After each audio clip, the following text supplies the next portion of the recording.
হজ কবুল হলো কিনা তা জানার জন্য কতিপয় আলামত রয়েছে। যেমন এক, দ্বীনি কাজে পূর্বাপেক্ষা অধিকতর আগ্রহী হওয়া।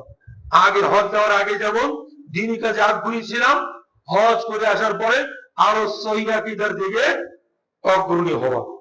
দুই, দ্বীনে হকের উপর অবিচল থেকে হজ করে ফেরার পর দুনিয়া ত্যাগী হওয়া ও আখিরাতমুখী হওয়া।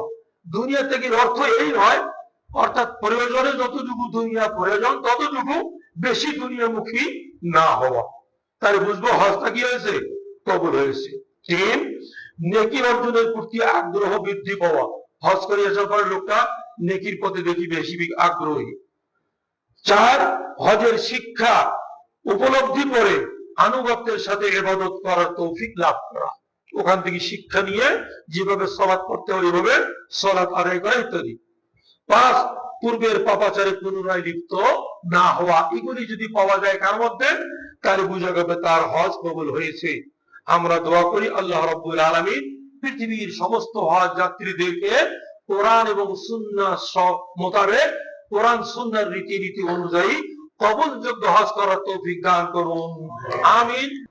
আজকের খুতবার আলোচ্য বিষয় কবুলযোগ্য হজের পরিচয়। ইসলামের পঞ্চম স্তম্ভ হজ। হজ শুরু হয়ে গেছে হজের মাসে। হজের মাস তিনটি, শাওয়াল, জিলকদ ও জিলহজ। এই 3 মাস হজের মাস বলা হয়েছে। এটি দৈহিক ও আর্থিক ইবাদত। এর মাধ্যমে মুমিন যেমন পার্থিব জীবনে কল্যাণ লাভ করে, তেমনি পরকালেও জান্নাত লাভে ধন্য হন। এসব তখনই হবে যখন তার হজ কবুলযোগ্য হবে। কবুলযোগ্য হজ ছাড়া পার্থিব জীবনে কোনো উন্নতি হবে না, ইমানি অন্যান্য উন্নতি কোনো কিছুই হবে না, এবং পরকালেও জান্নাত পাবে না যদি হজ কবুলযোগ্য না হবে। আর কবুলযোগ্য হজের পরিচয় আল্লাহ এবং রাসূল যা তুলে ধরেছেন তার কিঞ্চিত আপনাদের সামনে আমি উল্লেখ করব ইনশাআল্লাহ। ওমা তৌফিকি ইল্লা বিল্লাহ, আলাইহি তাওয়াক্কালতু ওয়া ইলাইহি উনীব।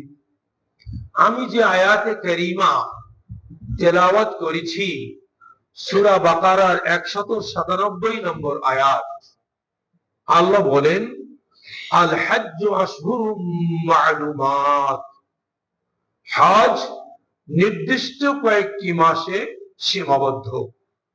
অর্থ হচ্ছে উমরা বছরে যে কোনো মাসে যে কোনো দিনে করা যায়। হজ নির্দিষ্ট আল্লাহ কর্তৃক, রাসূল কর্তৃক নির্দিষ্ট মাসের নির্ধারিত তারিখে, নির্দিষ্ট স্থানে, নির্ধারিত নির্দিষ্ট কতগুলি কাজ করার নামই হচ্ছে হজ। সেটা জেনে শুনেই করতে হবে। আল্লাহ বলছেন, এই মাসের মধ্যে যারা নিজেদের ওপর হজ খরচ করে নিয়েছেন, যেমন গতকাল থেকে ফ্লাইট শুরু হয়ে গেছেন, এই ভাইরা মক্কা যাচ্ছেন বা গেছেন, পৌঁছে গেছেন, তারা নিজেদের ওপর হজ খরচ করে নিয়েছেন। আল্লাহ তাদের উদ্দেশ্যে বলছেন, এবং যারা যাবেন আগামী 10 তারিখ, আগামী মাসের 10 তারিখ পর্যন্ত হজ ফ্লাইট পরিচালিত হবে। এর মধ্যে বাংলাদেশ থেকে যত নিবন্ধিত হাজি আছে সবাই এক এক করে যেতেই থাকবেন। ফামান ফারাজা ফীহিন্নাল হাজ্জা, আল্লাহ বলছেন যারা এই মাসগুলোতে নিজেদের ওপর হজ ফরজ করে নিয়েছে, অর্থাৎ মনস্থ করেছে, টাকা পয়সা জমা দিয়েছে, প্রস্তুতি গ্রহণ করে অপেক্ষায় আছে কোন দিন ফ্লাইট, সেদিনই তিনি হজে গমন করবেন। আল্লাহ তাদের উদ্দেশ্যে বলছেন, ফালা রাফাসা, এই ইহরাম বাঁধার পর থেকে নিয়ে তাওয়াফে ইফাদা শেষ না হওয়া পর্যন্ত স্ত্রী সম্ভব নিষিদ্ধ, ওয়ালা ফুসুকা, এবং পাপাচার করা নিষিদ্ধ। কোন পাপকে ইন্ডিকেট করা হয়নি, এটা বলা যাবে না, এটা করা যাবে না।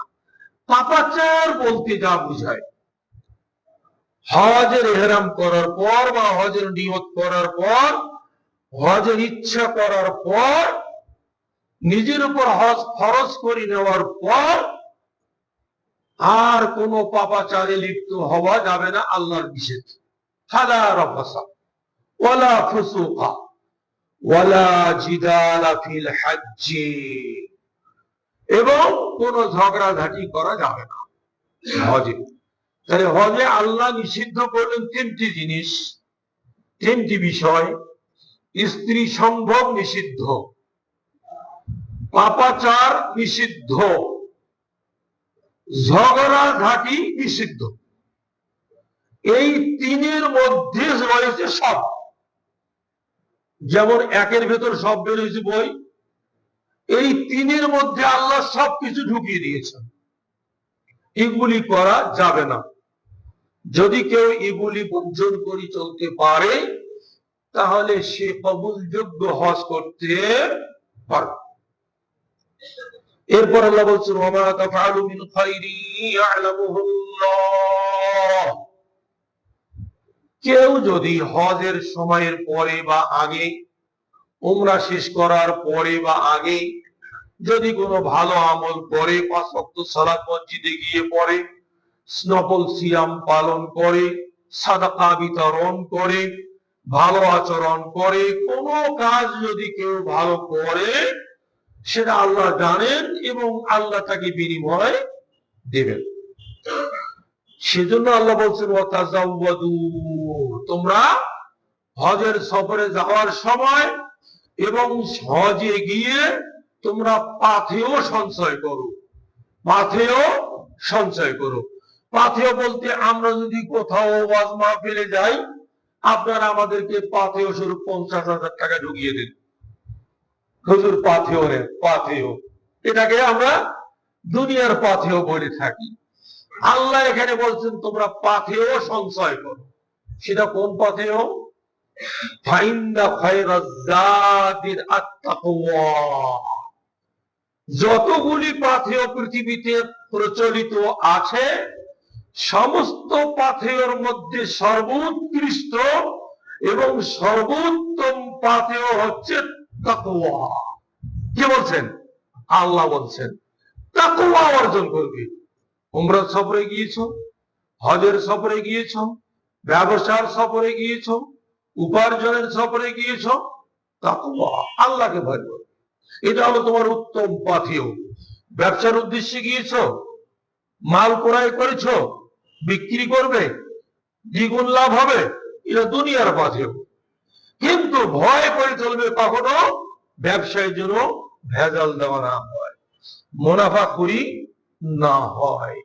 অর্থাৎ যেগুলি আমাদের দেশে পাপাচার হিসেবে পরিচিত, সেই ব্যবসাতে যেন কোনো ধরনের পাপাচার না হয়। আল্লাহ বলছেন যে তোমরা হজের সফরে আসছো, দুনিয়ার সব কিছু ত্যাগ করে আমাকে রাজি খুশি করার জন্য আসছো, যখন তোমরা এখান থেকে কিছু পাথেয় নিয়ে যাও। আমরা হজ করতে যাই, উমরা করতে যাই, কিন্তু পাথেয় সংগ্রহ করি না। 5 ওয়াক্ত সালাতে মুয়াজ্জিন যখন আযান দেয়, আযানের পরে দেখা গেল মাগরিবের পরে 2 রাকাত সালাত সেখানে আদায় হয়। আমরা যারা 2 রাকাত সালাত আদায় করি না, ওখান থেকে আমাদের পাথেয় হচ্ছে মাগরিবের পরে 2 রাকাত সালাত আদায় করা যায়, এটা আমরা পাথেয় নিয়ে আসলাম। ইকামত দেওয়া আছে সিঙ্গেল, আল্লাহু আকবার আল্লাহু আকবার আশহাদু আল্লা ইলাহা ইল্লাল্লাহ, 5 ওয়াক্তে। আমরা হাজিরা মনোযোগী নই, ওই ইকামত শুনতেছি, সালাত করতেছি, বাস।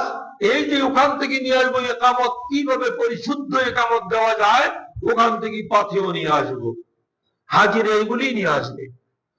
কিভাবে তাওয়াফ করা হচ্ছে, তাওয়াফে অন্যরা যেভাবে করে সেভাবে করা যাবে না। রাসূল এবং সাহাবীগণ যেভাবে করেছেন সেভাবেই করতে হবে। অর্থাৎ দোয়া কালামগুলি চুপি চুপে বলতে হবে, সবারই দলবদ্ধ ভাবে বলা যাবে না। অনেককে লক্ষ্য করা যায় আবেগে কাবা ঘরের ওয়াল স্পর্শ করে কপাল ঠেকায়, নাক ঠেকায়, বুক ঠেকায়, কামরা মানে কান্নাকাটি করে, মনে হয় যে আমার পাপ মোচন হয়ে গেল। এটি শিরিক এবং বেদাত। অনেক হাজী ভাই বোনেরা না জানি এই কাজগুলি করে। সহিহ বুখারীতে প্রমাণিত রাসূল সাল্লাল্লাহু আলাইহি ওয়াসাল্লাম রুকনাইনি ইয়ামিনাইনি, অর্থাৎ হজরে আসওয়াদের পাথর, হজরে আসওয়াদের কোণা এবং তার পূর্বের কোণা, এই দুটি বাদে কাবা ঘরের কোন অংশ তিনি স্পর্শ করতেন না। আমাকে অনেকে বলে, হুজুর এবার গেলাপ ধরে আমার জন্য একটু দোয়া করবেন। মানে ওনার আকীদা বিশ্বাস এই যে গেলাপ ধরলে বোধহয় দোয়াটা কবুল হবে, কিন্তু গেলাপ ধরে দোয়া তো কবুল হবে না। আপনি এখানে বসেই তাহাজ্জুদের সালাতে দোয়া করেন, আপনার দোয়াটা কবুল হবে। আমার দোয়াটা কবুল নাও হতে পারে। আমার কাছে দোয়া চেয়ে কোনো লাভ হবে না। আপনি সুদ ছাড়েন, ঘুষ ছাড়েন, হারাম ছাড়েন, পাপাচার ছাড়েন, দোয়া করেন, আপনারটা কবুল হবে। সুদ ঘুষ পাপাচারে লিপ্ত থাকবেন, হুজুর কাবা ঘরের ওয়াল ধরে মায়া লেগেন, গেলাপ ধরে আগে দোয়া করবেন আমি যেন আগে নিতে হজে যেতে পারি। আপনি এখন সুদে ছাড়তে পারেননি, সুদের ব্যবসা বর্জন করতে পারেন। আপনার জন্য আমার দোয়া কেমনি আল্লাহ কবুল করবেন? আমারটাই তো কবুল হবে না, তার কোনো গ্যারান্টি নেই। যা হোক, আল্লাহ রাব্বুল আলামিন বলেছেন ওয়াত্তাকুনি, ও বান্দারা আমাকে ভয় করো, ইয়া উলিল আলবাব, ওহে জ্ঞানী সমাজ তোমরা আমাকেই ভয় করো। অর্থাৎ আমাকে ভয় করে তোমরা এখান থেকে কিছু তাকওয়া অর্জন করে নিয়ে যাও। এটা হলো তোমাদের উত্তম পাথেয়। তাহলে হাজীদের উত্তম পাথেয় হচ্ছে তাকওয়া নিয়ে আসা। ওই তাকওয়ার উপরে আমৃত্যু অটুট থাকা, এরই নামই হচ্ছে কবুল হজ। এটাকে বলা হয় কবুল হজ। মহানবী সাল্লাল্লাহু আলাইহি সাল্লাম বলেছেন, আন আবি হুরায়রা রাদিয়াল্লাহু তাআলা আনহু قال سئل رسول الله صلى الله عليه وسلم أي العمل أفضل قال إيمان بالله ورسوله قيل ثم ماذا قال الجهاد في سبيل الله قيل ثم ماذا قال حج مبرور متفق عليه। সহিহ বুখারী হাদিস।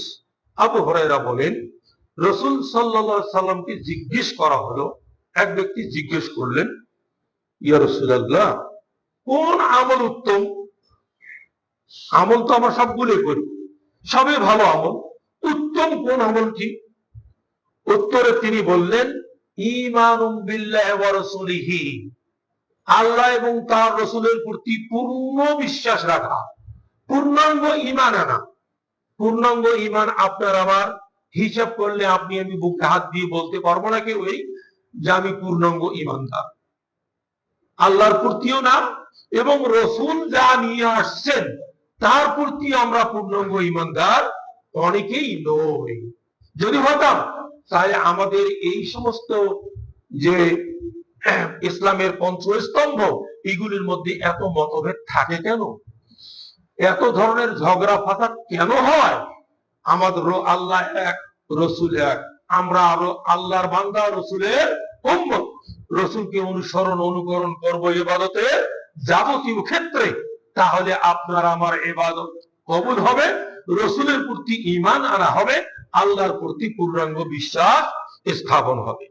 যা হোক, উত্তম আমল হচ্ছে আল্লাহ এবং রাসূলের প্রতি পূর্ণ বিশ্বাস ঈমান রাখা। কিলা সুম্মা মাযা, লোকটি দ্বিতীয়বার প্রশ্ন করলেন, এরপরে কোন আমলটি? ক্বালা আল জিহাদু ফি সাবিলিল্লাহ, উত্তরে তিনি বললেন আল্লাহর পথে জিহাদ করা, ইসলামী জিহাদে অংশগ্রহণ করা। কিলা সুম্মা মাযা, লোকটি তৃতীয়বার প্রশ্ন করলেন, এরপরে কোন আমলটি? ক্বালা হাজ্জুন মাবরুর, কবুল হজ উত্তম আমল। কবুল হজ উত্তম আমল। তাহলে এখানে কবুলযোগ্য হজটা হচ্ছে রাসূলের ভাষায় উত্তম আমল। আমরা সহিহ বুখারীর হাদিস থেকেও এটা জানতে পারলাম। এরপর আর একটা হাদিস আবু হুরায়রা থেকে বর্ণিত, এটিও বুখারী মুসলিমের। তিনি বলছেন রাসূল সাল্লাল্লাহু আলাইহি ওয়াসাল্লাম বলেছেন, আল উমরাতু ইলাল উমরা কাফফারাতুল লিমা বাইনাহুমা ওয়াল হজ্জুল মাবরুর লাইসা লাহু জাযাউন ইল্লাল জান্নাহ। এক উমরা থেকে অপর উমরার মাঝে যে সমস্ত পাপ হয়ে যায় বান্দার, সেই পাপগুলি আল্লাহ রাব্বুল আলামিন ক্ষমা করে দেন। অনুরূপভাবে রাসূল বললেন, আল হজ্জুল মাবরুর, মাবরুর অর্থাৎ কবুল হজের প্রতিদান একমাত্র জান্নাত। অর্থাৎ যার মাবরুর হজ হবে ওই লোকটি প্রতিদান পাবে জান্নাত। এই হাদিস থেকে প্রমাণিত হচ্ছে যে মাবরুর হজের প্রতিদান জান্নাত। হাদিসের প্রথম অংশে বলা হয়েছে উমরার ফজিলতের কথা। উমরার কিন্তু কম ফজিলত নয়। এক উমরা আর এক উমরার মাঝে যে সমস্ত গুনাহগুলি হয়ে যায়, আল্লাহ ইচ্ছা করলে তাকে সমস্ত গুনাহ মাফ করে দেয়। তবে ইচ্ছা করি কেউ যদি গুনাহ করে, আগামী তো আবার রমজান মাসে উমরায় যাব, এই গুনাহগুলি পাপগুলি করে আল্লাহ মাফ করে দেবেন, এইরকম নিয়তে কেউ যদি গুনাহ করে থাকে, ওই গুনাহ আল্লাহ মাফ করবেন না, এটা করা যাবে না। আলেমগণ বলেন, কবুলযোগ্য হজের শর্ত হলো হজের ব্যয়কৃত টাকা পয়সা মালামাল হালাল পন্থায় অর্জিত হতে হবে। আপনি আমি হজে যাচ্ছি, তাহলে আপনার আমার ব্যয় যতগুলি হবে, মালামাল যতগুলি আমরা নেব, এগুলি হালাল উপার্জিত অর্থ থেকেই হতে হবে। এটা ইমাম আবু হানিফা, ইমাম মালিক এবং ইমাম শাফিঈর অভিমত। পক্ষান্তরে ইমাম আহমদ বিন হাম্বল রাহিমাহুল্লাহ বলেছেন, কেউ যদি হালাল মাল দ্বারা হজ সম্পাদন না করে, তার হজই হবে না। কবুল তো দূরের কথা, তার হজটাই হবে না। ইবনুল আরাবী রাহিমাহুল্লাহ বলেন, যে হজের পরে গুনার কাজ করা হয় না, হজ করে আসছি, আসার পরে উমরা করে আসছি, আসার পরে আগে যে গুনাহগুলি করতাম, পাপগুলি করতাম, এখন আর সেটা করা হয় না। আগে গুল খাইতাম, জর্দা খাইতাম, সিগারেট পান করতাম, ইয়াবা খাইতাম, এখন তওবা করে আসছি আর এগুলো করি না। সুদ খাইতাম আর খাই না, ঘুষ খাইতাম আর খাই না, পরচর্চা করতাম আর করি না, মুনাফিকি করতাম আর করি না, অন্যায় করতাম আর করি না, জুলুম করতাম আর করি না, নির্যাতন করতাম আর করি না। এই যে কবুলযোগ্য হজের আলামত, এগুলি যারা হজ করে আসার পরে পূর্বের পাপের পুনরাবৃত্তি করে না, সে হজে এটাই হলো হজ্জে মাবরুর, অর্থাৎ কবুলযোগ্য হজ। ইমাম নববী রাহিমাহুল্লাহ, অর্থাৎ মুসলিম শরীফের ভাষ্যকার ইমাম নববী বলেন, তার আংশিক গুনাহ মাফ করা হবে না।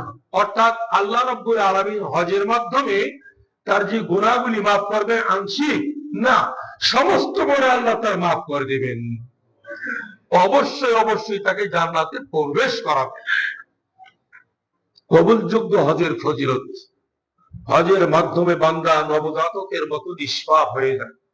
যেমন আবু হুরায়রার হাদিস সহিহ বুখারী মুসলিম বর্ণনা করেছেন, রাসূল সাল্লাল্লাহু আলাইহি সাল্লাম বলেছেন, মান হাজ্জা লিল্লাহি, যে ব্যক্তি একমাত্র আল্লাহকে রাজি খুশি করার জন্য হজ করলো, এরকম সংখ্যা এখন খুব কম।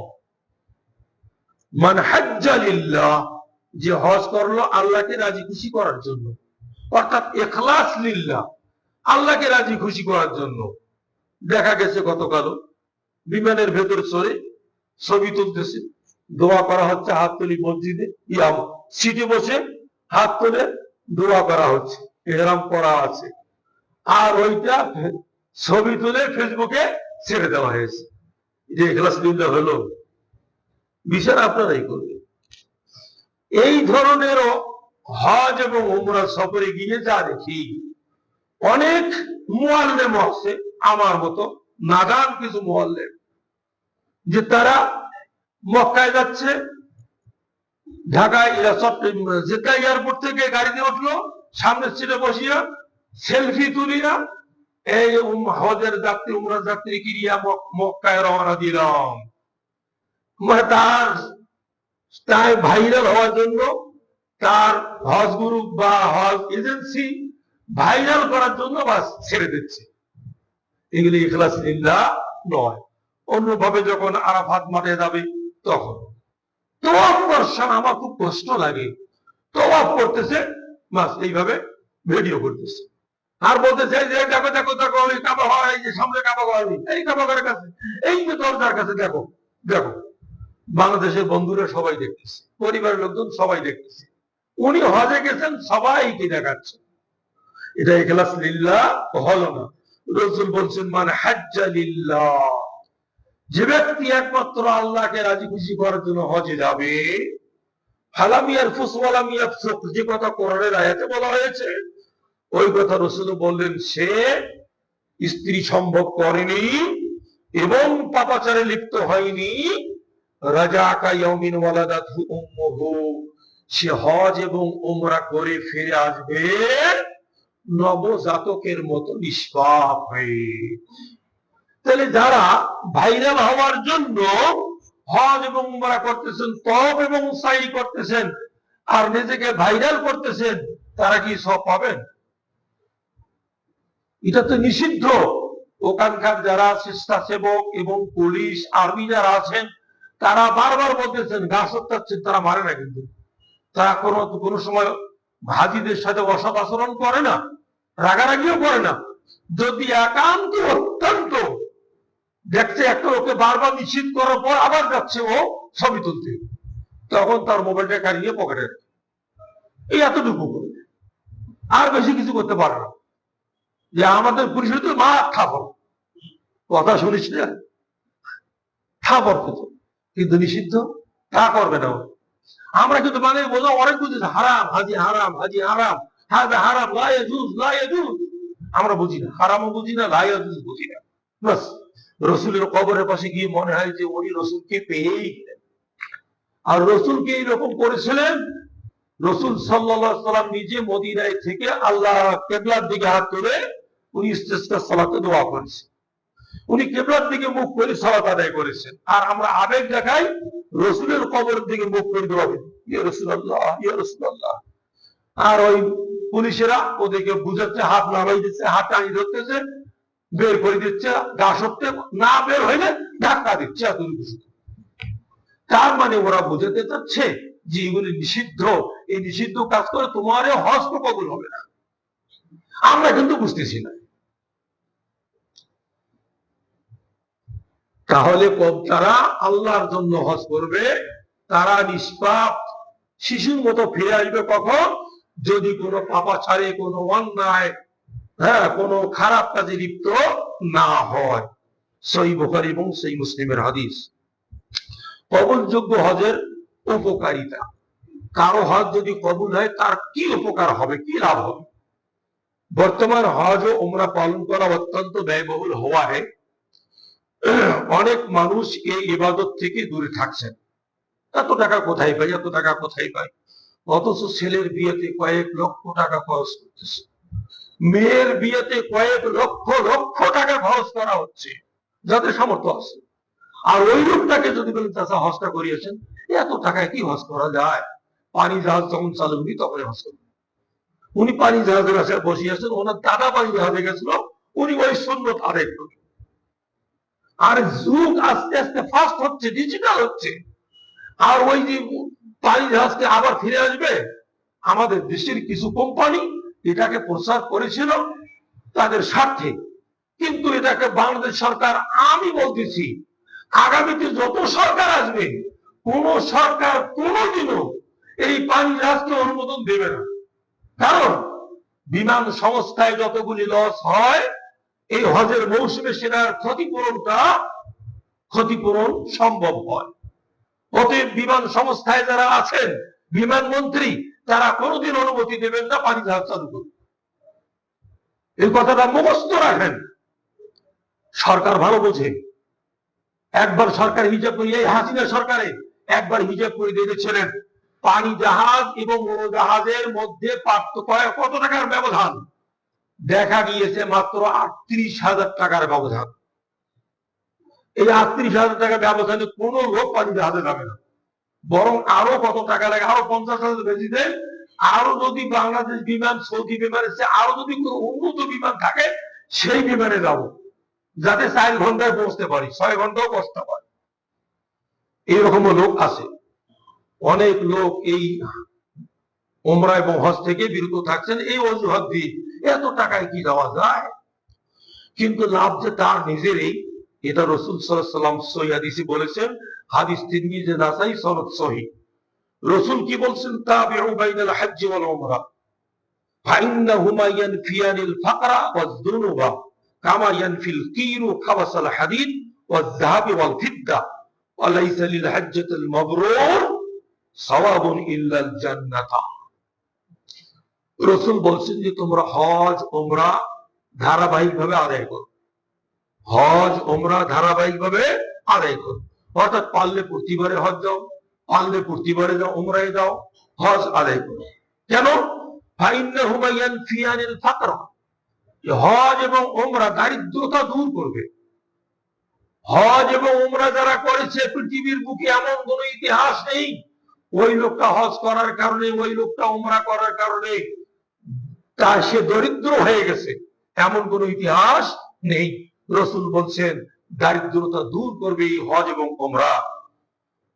আর কি? ওয়াজদুনুবা, আর কি কি দূর করবে? গুনাহগুলি দূর করে দিবে। আপনার আমার প্রতিনিয়ত গুনাহ হচ্ছে, পাপ হচ্ছে, এই পাপগুলি আল্লাহ মাফ করে দিবেন। যেমন কামা ইয়ানফিল কিরু খাবাসাল হাদিদ ওয়াজ যাহাব ওয়াল ফিদ্দা, কামারের হাপড় যেমন লোহার জাং, সোনা এবং রূপার ময়লা দূর করে দেয়, ঠিক হজ এবং উমরা বান্দা বান্দির গুনাহগুলিকে মাফ করে দেবে। তারপরে রাসূল বলেন ওয়া লাইসা লিল হজ্জাতিল মাবরুরাতি সাওয়াবুন ইল্লাল জান্নাহ, হজ্জে মাবরুরের সওয়াব জান্নাত ভিন্ন আর কিছুই নেই।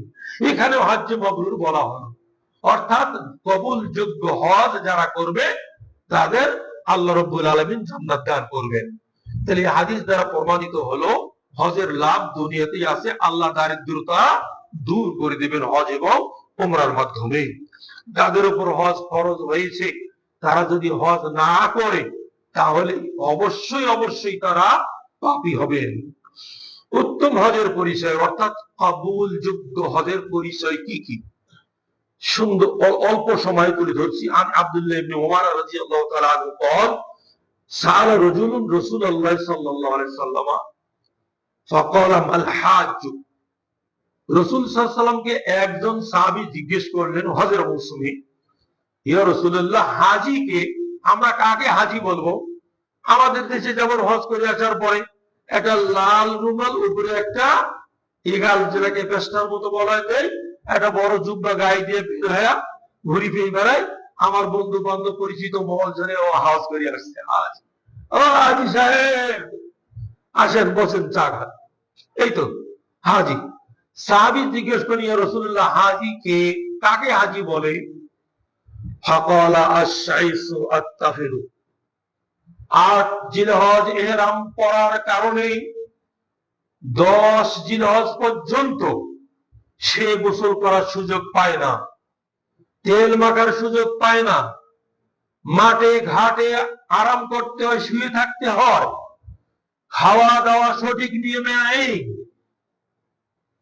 উযু গোসল এমনকি সুন্দরভাবে গোসল করার সুযোগ নেই। যার এই ইহরাম করার কারণে এলোমেলো কেশ, রাসূল বলেন কেশগুলি কি এলোমেলো, ওয়াত্তাফিলু, আর গায়ে গন্ধ, উযু গোসল ভালোভাবে ঠিকভাবে করতে পারে না, মাঠে ঘাটে পড়ে থাকছে, ধুলা বালু গায়ে রাখছে, শরীরে ঘাম ঘামছে। 16 জুন যদি হজ হয়, এর আগে আমরা হজ করছিলাম 2015 সালে আরাফাত মাঠে, তখন টেম্পারেচার ছিল 53 ডিগ্রি, আর জুন মাসে সবচেয়ে বেশি টেম্পারেচার থাকে। তাহলে যদি 53 ডিগ্রি টেম্পারেচার থাকে তাহলে শরীরের অবস্থা কেমন হবে? ঘামবে, আর গা ঘামলে সুগন্ধি বের হয়, দুর্গন্ধে হয় আপনার আমার কাছে, কিন্তু আল্লাহর কাছে ওটা সুগন্ধি। এই যে দুর্গন্ধ শরীর নিয়ে যারা এই আরাফা, মিনা, মুজদালিফা, জামারা, তাওয়াফ এবং সাই করে, এরাই হচ্ছে হাজী। এরা হচ্ছে কি রসুল হাজির পরিচয় দিচ্ছেন। ফাকামা আখারুন, আরেক ব্যক্তি দাঁড়িয়ে বললেন, জিজ্ঞাসা করলেন, ইয়া রাসূলুল্লাহ আইয়ুল হজ্জ আফজাল, আফজল হজ কোনটি, সর্বোত্তম হজ কোনটি? ক্বালা আল হজ্জ ওয়াস সাজ্জ, রাসূল বলেন সর্বোত্তম হজ হচ্ছে আজ এবং সাজ। আজ মানে তালবিয়া উঁচু স্বরে পাঠ করা, অর্থাৎ হাজীদের উমরাকারীদের যে দোয়াটি সব সময় বেশিরভাগ পাঠ করতে হয়, লব্বাইক আল্লাহুম্মা লব্বাইক, লব্বাইক লা শারীকা লাক লব্বাইক, ইন্নাল হামদা ওয়ান নি'মাতা লাক ওয়াল মুলক লা শারীকা লাক, এটার নাম তালবিয়া। যে তালবিয়া বেশি বেশি করে উচ্চ স্বরে পাঠ করতেছে পুরুষরা, আর নারীরা নীরবে পাঠ করতেছে, রাসূল বলেন ওই হজটা আফজল। তাহলে আফজল হজ করতে গেলে, উত্তম হজ, কবুলযোগ্য হজ করতে গেলে তালবিয়াটা বেশি বেশি করে পাঠ করতে হবে উচ্চ স্বরে। হাজীদের কি এত পরামর্শ দেই? ওই গল্প বুঝে পেয়েছে, গল্পে ব্যস্ত, মনে হয় এইবার এমনি গল্প করার সুযোগ পাইছে, এই 40-45 দিন সুযোগ হয়েছে।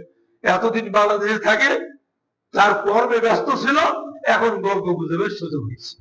বাসে চড়িয়াও গল্প, প্লেনে চড়িয়াও গল্প, জেদ্দা এয়ারপোর্টে নামিয়াও গল্প, এয়ারপোর্ট থেকে এখন মক্কার দিকে যাচ্ছি তাও গল্প, গল্পই ছাড়ে না।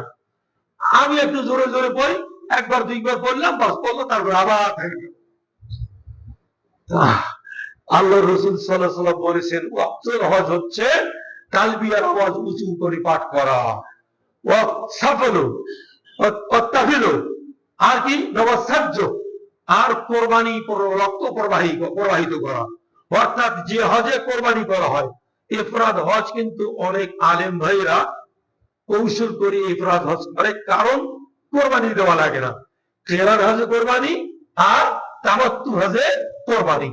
রাসূল বললেন আফজল হজ হচ্ছে, উত্তম হজ হচ্ছে তালবিয়া পাঠ করা হয় উঁচু স্বরে, এবং কোরবানির পশু রক্ত প্রবাহিত করা হয় যে হজে, সেই হজ হচ্ছে আফজল হজ।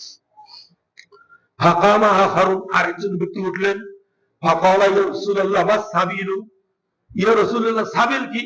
আল্লাহ বলছেন লিমান ইসতাতা ইলাইহি সাবিলা, এই ঘরে আসার মতো যার সাবিল আছে সেজন্য এই ঘরের হজ করে। কোরআনে আল্লাহ বলছেন সাবিলের অর্থ কি? ক্বালা যাদুন ওয়া রাহিলাতুন, রাসূল বললেন তোমার বাহন এবং পাথেয়, অর্থাৎ এই ঘরের কাছে আসার মতো তোমার যদি পাথেয় থাকে এবং বাহন থাকে, এটার নাম হচ্ছে সাবিল। এই হাদিস দ্বারা প্রমাণিত হচ্ছে উত্তম হজ হচ্ছে কবুলযোগ্য হজ, আর উত্তম হজের আলামত হচ্ছে তালবিয়া উচ্চ স্বরে পাঠ করা এবং কোরবানির রক্ত প্রবাহিত করা। তালবিয়া পাঠের কি ফজিলত? অনেক হাজী সাহেবরা পাঠ করেন না, এই ফজিলতগুলি বর্ণনা দেই, তারপরেও পাঠ করেন না।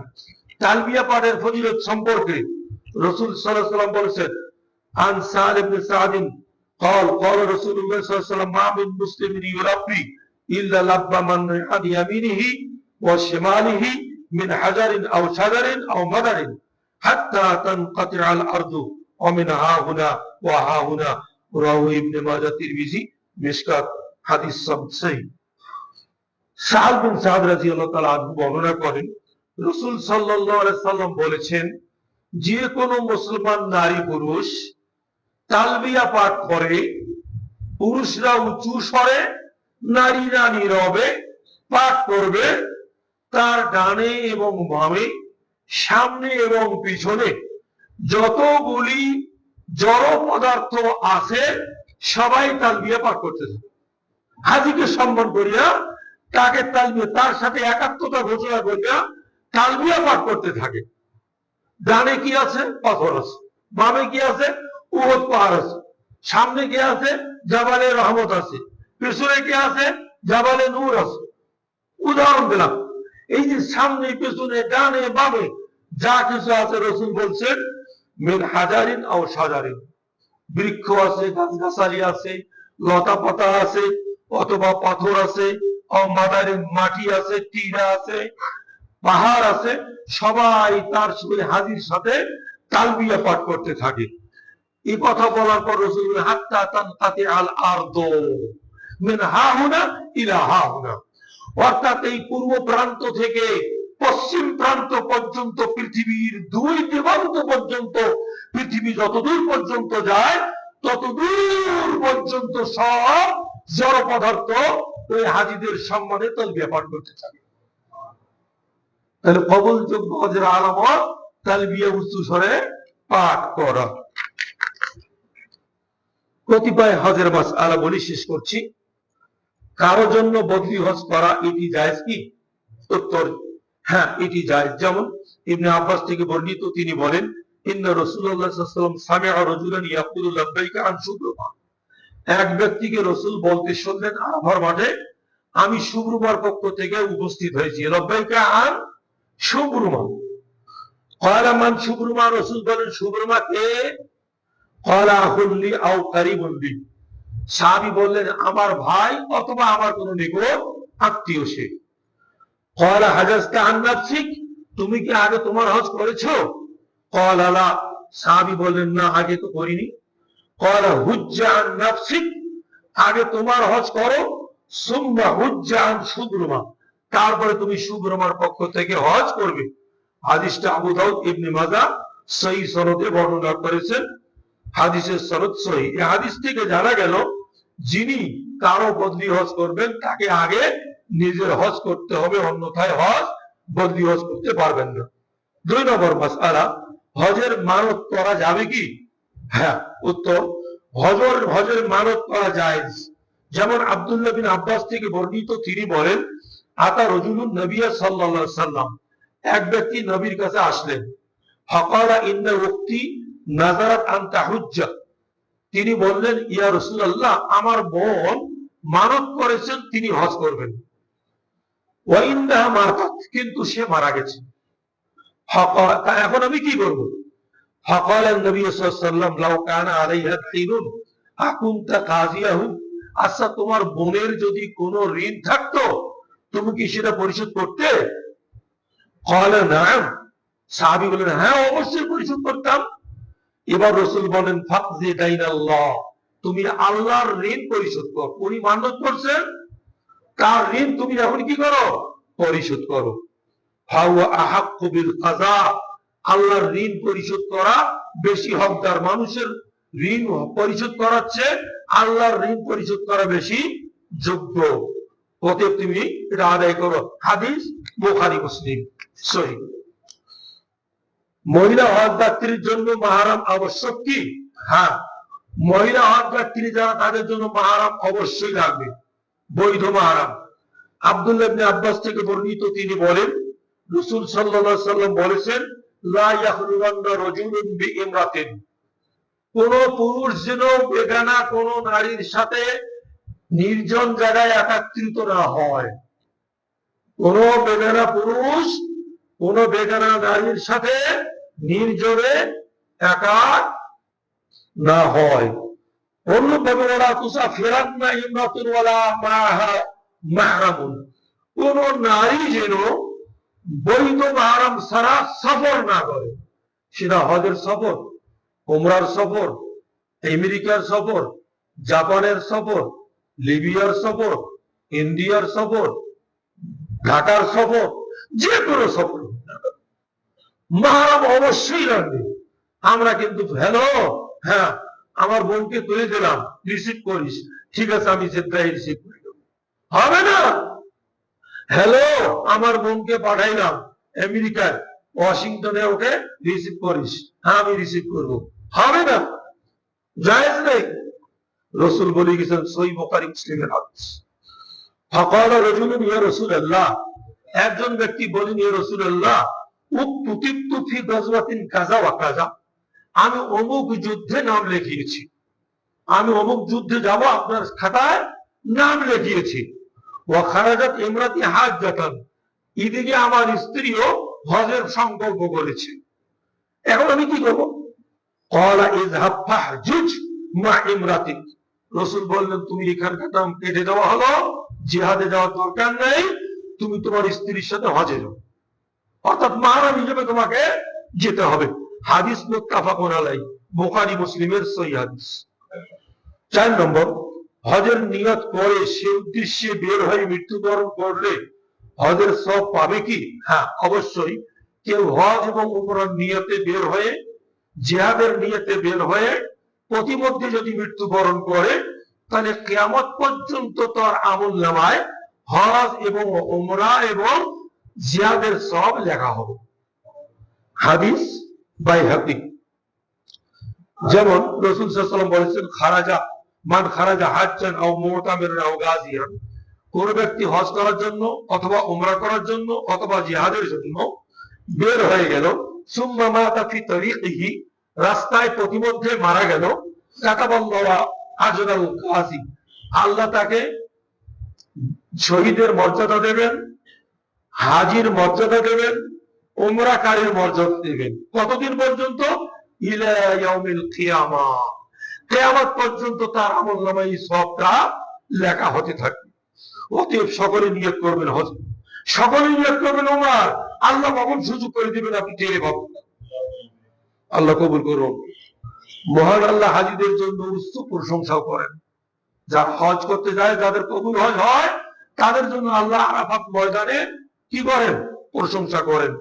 যেমন হাদিস, সহিহ বুখারীর হাদিস, মা মিন ইয়াউমিন আকসারা মিন আন ইউতিকাল্লাহু আযজা ওয়া জাল্লা ফি আবদান আও আমাতান মিনান নার মিন ইয়াউমি আরাফা। আরাফাত দিন অপেক্ষা অন্য কোন দিনে আল্লাহ রাব্বুল আলামিন তার কোন বান্দা-বান্দীকে জাহান্নাম থেকে অত পরিমাণ মুক্ত করেন না, যেদিন আরাফাত দিনে জাহান্নাম থেকে বান্দা-বান্দীকে মুক্ত করা হয়। ওই পরিমাণ মুক্ত আর অন্য কোন দিন আল্লাহ করেন না।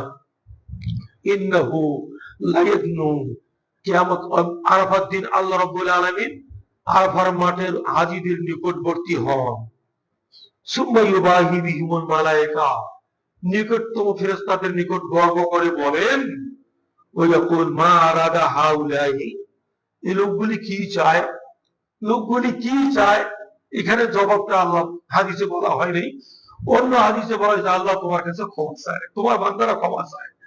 আল্লাহ বলেন, তোমরা সাক্ষী থাকো, এই আরাফাতে যত নারী উপস্থিত লব্বাইক তালবিয়া পাঠ করতেছে, আমি ওদের সবাইকে ক্ষমা করে দিলাম। তাহলে আল্লাহ তাদের প্রশংসা করছে আরাফাতবাসীদের জন্য এবং নিকটতম ফেরেশতাদের কাছে গর্ববোধ করতেছে। উপসংহারে বলতে চাই, হজ কবুলযোগ্য করার উপায় কি? এক, মনে রাখবেন ভালো করে, বিশুদ্ধ নিয়ত। নিয়ত বিশুদ্ধ। আমাদের নিয়ত বিশুদ্ধ নাই, আগে ফেসবুকে ছেড়ে দেওয়া।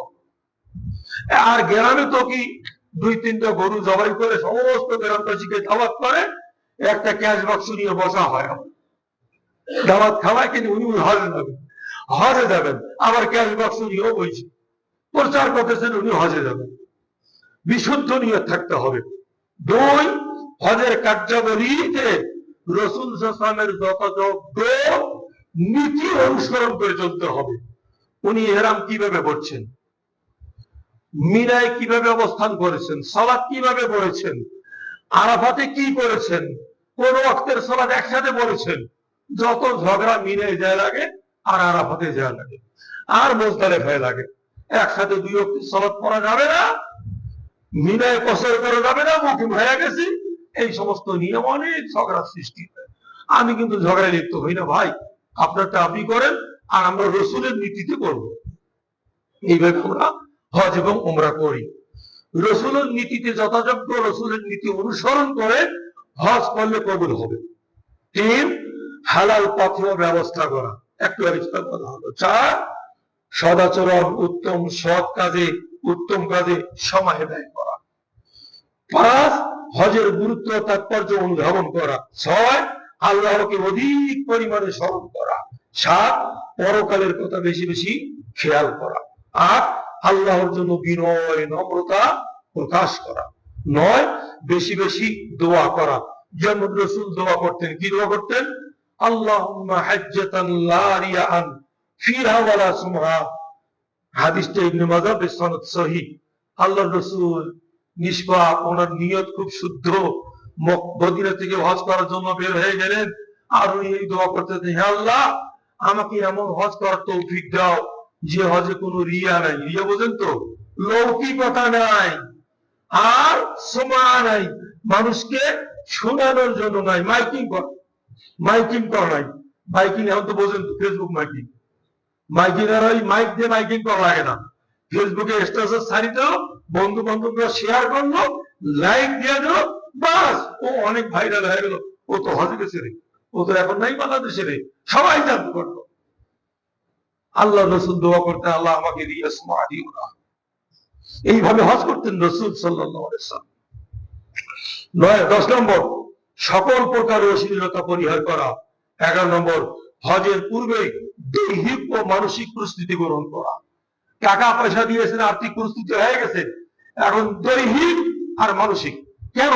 ওখানে আপনি দেহ দিয়েই আমলগুলি করবেন, তওয়াফ করবেন, আপনাকে হাঁটতে হবে, সাই করবেন, হাঁটতে হবে, মসজিদে হারামে যাতায়াত করবেন, হাঁটতে হবে, মিনায় যাবেন, হাঁটতে হবে, আরাফাতে যাবেন, হাঁটতে হবে, মুজদালিফায় যাবেন, হাঁটতে হবে, জামারায় যাবেন, হাঁটতে হবে, কাবা ঘরে আসবেন, তওয়াফ করবেন, হাঁটতে হবে, সাই করবেন, হাঁটতে হবে, আবার মিনায় ফেরত যেতে হবে।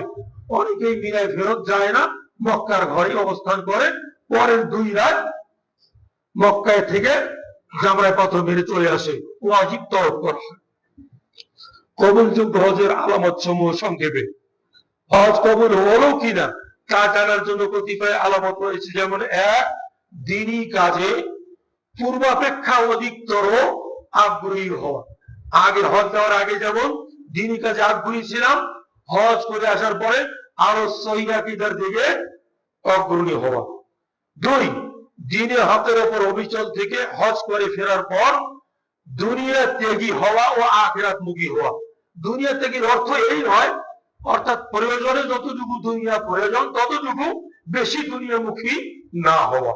তাহলে বুঝবো হজটা কি হয়েছে, কবুল হয়েছে। 3, নেকি অর্জনের প্রতি আগ্রহ বৃদ্ধি পাওয়া। হজ করে আসার পরে লোকটা নেকির প্রতি দেখি বেশি আগ্রহী। 4, হজের শিক্ষা উপলব্ধি করে আনুগত্যের সাথে ইবাদত করার তৌফিক লাভ করা। ওখান থেকে শিক্ষা নিয়ে যেভাবে সালাত পড়তে হয় ওইভাবে সালাত আদায় করা ইত্যাদি। 5, পূর্বের পাপাচারে পুনরায় লিপ্ত না হওয়া। এগুলি যদি পাওয়া যায় কার মধ্যে, তাহলে বোঝা যাবে তার হজ কবুল হয়েছে।